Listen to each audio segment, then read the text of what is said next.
Today we'll have a discussion on the concept of alienation. Through this concept, Karl Marx have explained the nature of exploitation, which is experienced by the working class.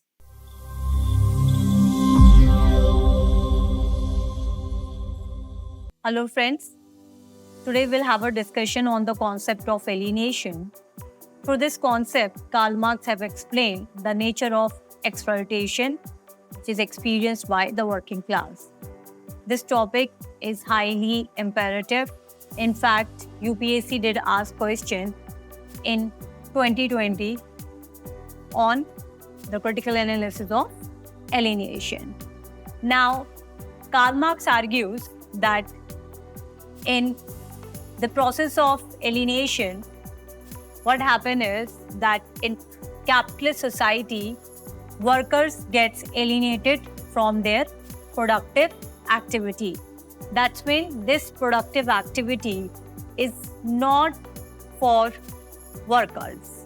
Okay, so now they are working not to satisfy their own needs, but they are working for capitalists. Okay, so in this way, this productive activity doesn't belong to the working class. Now what is happening? They are working for capitalists, and now the capitalist is simply paying them a subsistence wage.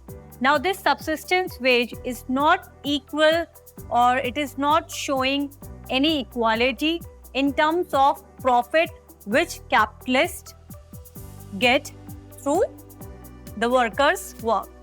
So now, because this productive activity belongs to the capitalist, and it is the capitalists what they decide that what they have to do, now we can say that the workers are alienated from that activity. Now workers are not only alienated from the activity, the process of activity, they are also alienated by its product. So the product which we get, it is also, you can say that it doesn't belong to workers. So the second type of alienation which happens, in this you will see that the product also belongs to capitalists and not to the working class. Okay, so this is a second type of, you can say, alienation. Now, it's not that the workers not have control over the product, but they often lack detailed knowledge of aspects of the production process in which they are not personally involved. So many workers perform highly specialized tasks and as a result have little sense of their role in the total production process. So now in this process, workers do not feel that they are working for their own self, or it is not giving them some positive vibe. It is just making them it is making them like a machine, that they are working for someone else. So in this process, definitely your potentials get decreased, okay, where you do not have any sense of belongingness, or you do not have any sense of authority. So this is the second type of alienation. Now, the third type of alienation, which is the sheer characteristic of capitalist system. So here in this capitalist system, you will see that the workers are also alienated from their fellow workers. Now we know that in any productive activity, we often have to depend on each other. So cooperation is the key. But when we are working in factories or basically in any capitalist setting, you do not have to be friendly. You cannot share good bonding with fellow workers, because generally you do not have any time. Moreover, you will always be under the surveillance.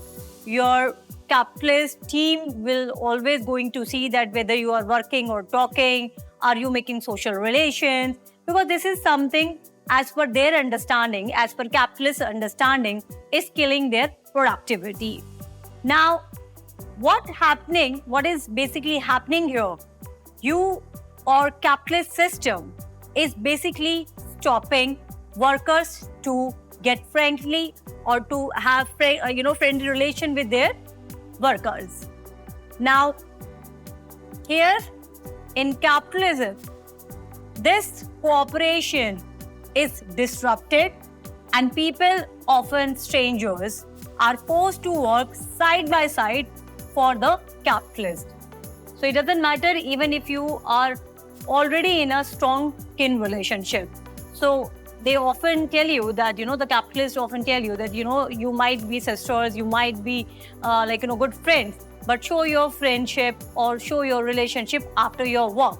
Because according to capitalists, that 8 to 9-hour shift, or at that point of time when Karl Marx was writing, that 12-hour shift or 16-hour shift, that time belongs to capitalists. And this is so natural. If you are working in any capitalist firm, you will often find this type of setting where what is happening, they are asking you that you are killing my time, you are getting your salary, you are on your salary scale, तो आपका meter चालू है, but you are killing my time. So this is what happened in capitalist society. So even if the workers, for instance, on the assembly line, for example, are close friends, the nature of the technology makes for a great deal of isolation.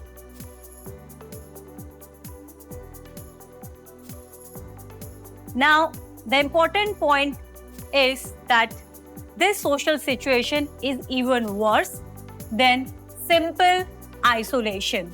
So the workers are often forced into outright competition and sometimes conflict with one another. So you will often see that the capitalist or the owners of the worker, factories or the companies, often try to instigate competitions among the fellow workers. So they always going to use different tactics, different style. So sometimes they are going to praise some other employees in front of them, or sometimes they are going to talk about positive or the negative to others, so that you people are always in state of competition and you are only working for their system, for their productive process, and you are contributing to give them higher amount of profit. So this is what Karl Marx is saying. So in order to extract maximum productivity and to prevent the development of cooperative relationships, the capitalist pits one worker against another to see who can produce more, work more quickly, or please the boss more. So this is so true. You can ask any of your friends who are working in a private firm or any companies. You will see if they are if the employees have good relationship, okay, or even if they do not have the good relationship, often their managers or the executives hired to them try to create stress between them and a sense of competition among the employees. So this is another type of alienation which Karl Marx has said. Finally, the most general alienation which Karl Marx has said, that in this process, what is happening, the workers are alienated from their own human potential. Okay, so this is the core point of Karl Marx, where he argues that the capitalist system is not only bringing exploitation to the working class, but this system is clearly killing human potential. So humans have this tendency to think creatively. They are the one who can say that they are the species being. So Karl Marx have used this term that humans are species being. That means that they take validation, they think, they plan, and they are inquisitive nature. So they do not live only for survival. So definitely economical activities is the most important part in their survival, but they are social animals. And like other species, they are not involved into any sort of economical activities just for their survival. They think, they comprehend for their work. Now, in a process like capitalist system, where capitalists want from their workers to work, they should not have their social life, they should not maintain their own creativity even in their work. And this is so true. This is so true. I accept this. I have personally seen this. So what happened is that if you want to have your own vision, if you want to bring something new, you are always going to be disturbed, or you are going to be answerable to the capitalist. Why? Because this productive activity is not working, it's not maintaining by your salary. It is you are just getting your wages there. You do not have any authority. So this is what Karl Marx is arguing, that this is a sheer exploitation of human potential. I hope you like my lecture. Thank you so very much.